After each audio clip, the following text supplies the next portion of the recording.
Since Bobby is such a character, we thought we'd write him an early biography. In honor of the third Verhey of SPA, here are 10 facts about Bobby. 1. Bobby can do a wheelie on a unicycle. 2. Bobby's jokes never fall flat, and if they do, it's because he wants them to. 3. Bobby doesn't use spell check. If he spells a word wrong, the dictionary changes it. 4. Every time Bobby answers a question right, he gains a new freckle. 5. Bobby has the voice of an angel. It's so beautiful, it makes me cry. 6. It takes Bobby 3 moves to win Connect 4. 7. When Bobby isn't in school, he's a pro body and Lego builder. 8. Bobby never stops growing. Soon enough, he'll be 7 feet tall. 9. Bobby's future is green because it has money written all over it. 10. Bobby's comedic genius is rivaled only by that of George W. Bush.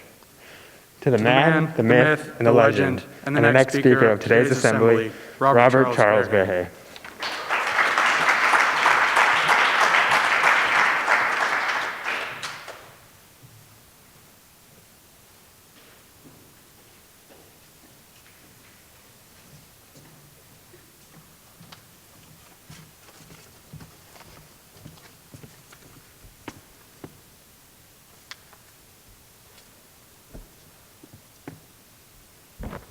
In the last 4 years of high school, I've come up with a new senior speech topic in the shower or laying awake in my bed roughly 100 times. Some funny, some bizarre, some serious, and some with a bit of each combined. However, in planning for my speech today, it was too difficult to ignore the obvious themes that have flanked us in 2020, and continue to do so, some of which were sparked in our very own backyard.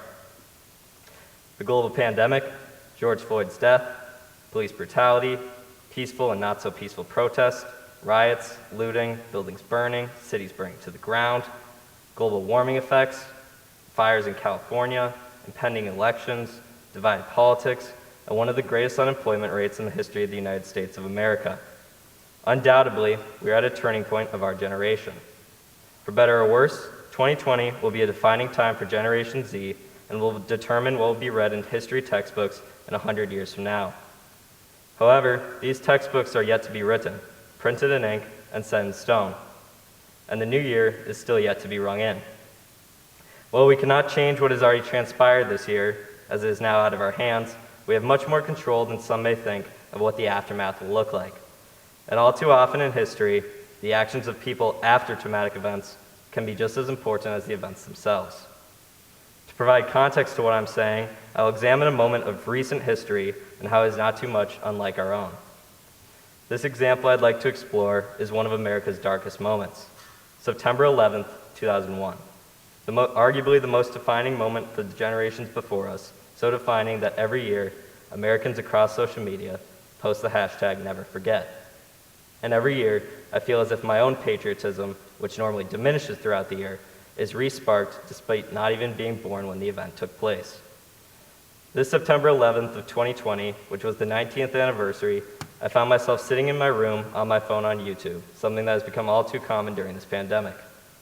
Because of the day, I decided to watch the live news coverage from different outlets that had millions of Americans glued to the TV just 19 years before. The video begins inconspicuously with the opening segments from each major news network's morning show. It felt eerie. No one on the shows knew what was coming later that morning, similar to how many of us felt in the opening months of this year, blissfully unaware. The video ends with these same anchors feeling helpless as they pondered aloud with the great uncertainty of the day. This is where I believe we are in America on October 21st, 2020. The traumatic events are occurring, and we don't know what's next, whether the event is over or how to process what is going on around us. For my personal views on current affairs, we are lost. However, as I recognize the parallels between America in 2020 and America on September 11th, 2001, I began to come across videos from a time that I believe is just as important as 9/11, September 12th and the days that followed. Those days, in my opinion, are why I feel confident that the United States will survive our current predicament. On September 12th, 2001, our country was grieving, fearful of more attacks, and had come to a standstill. And yet, it was also the day that many Americans came together, regardless of political ideology, to unite and rebuild. I watched as the coverage of the events transitioned from fear into grief and also unity. The helplessness that so many had felt the day before turned into a call to action to help those around them, whether it be on ground zero or throughout the rest of the country. These actions and feelings of unity did not stop on September 12th either, and instead led to an even stronger feeling that Americans had each other's backs. To finish my time in the black hole of YouTube, I searched up a speech delivered by George W. Bush on September 14th, 2001, that took place on Ground Zero in front of first responders and cleanup crews. It was a video I'd already watched many times before. Standing in the midst of the rubble and hundreds of tired people with ash on their face, the bullhorn that the President Bush was using to speak was too quiet, leading a New Yorker to yell, "We can't hear you." Bush, without hesitation, responded that he could hear the New Yorkers, the world could hear them, and the people who committed the act would hear from everyone soon. The quick response from Bush led to a booming chant of USA. In that moment, America seemed like it was the most unified it's ever been, demonstrated by the fact that in the time since presidential approval rating, which began being measured in the 1930s, great presidents such as FDR, Kennedy, and Eisenhower are not the ones with the highest documented approval rating. Instead, it's George W. Bush, who held a remarkable 90% just 10 days after 9/11. A month after this, Bush threw out a first pitch of Game 3 of the World Series in New York, ahead of a game between the Yankees and Diamondbacks. Yankee fans, who have a reputation for booing even their own players, gave Bush a raucous standing ovation after his pitch, once again chanting USA. America had come together.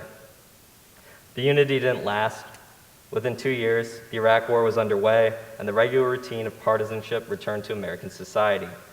However, in the moment when we needed to come together, on September 12, 2001, there was no Republican agenda, no Democrat agenda, there was an American agenda, one that everyone rallied behind in order to rebuild not just the buildings, but hope.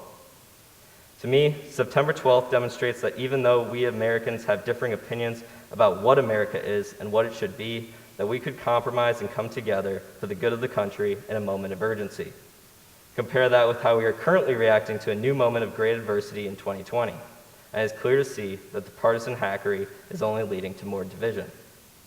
Our country is split down the middle, and instead of looking to find what unites us, as Americans did in the days following 9/11, we are instead focused on what divides us.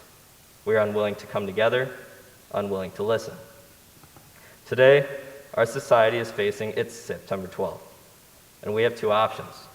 We can continue the path we have set out on, one of social media echo chambers, divisiveness, and name-calling, or we can follow the examples of Americans in September of 2001, who, like us, faced an event that shocked the world as they knew it. And while their ideas of what America should be were likely very different following the election of 2000, in that moment, the Americans at the time, including many of our teachers, parents, and relatives, came together. In order for us to come together, we must first now find what unites us. In my opinion, what unites us is all of our desire for America to be a place of prosperity, inclusion, and success.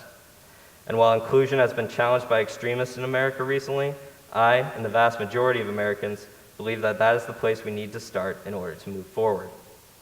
And while we may disagree on how to get to a place of inclusion and prosperity, I believe that if we make these ideals our goals, just as we did in that brief moment after 9/11, instead of trying to win votes and embarrass the other side, I think we can finally begin to tackle the issues that have plagued 2020.